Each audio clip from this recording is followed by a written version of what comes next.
Welcome to my YouTube automotive channel. In today's video I'm sitting in a 2025 Volkswagen Taos and I will show you how to change the menu language. So this will apply to the language here on the instrument cluster and the main screen as well.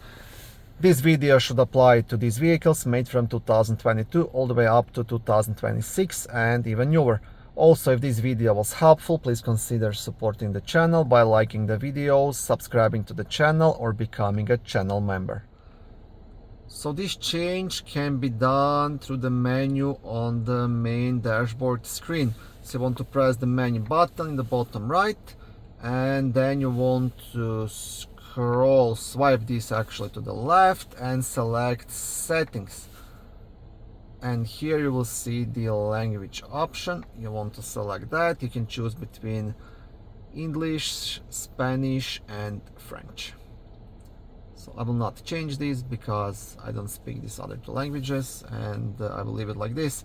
But to select the one you want, you just press on it and that's it. Thank you for watching this video. I hope it was helpful and educational. If it was, please like it and consider subscribing to my YouTube automotive channel. On my channel there is lots of how-to videos, do-it-yourself videos, car reviews, product reviews and other similar automotive topics.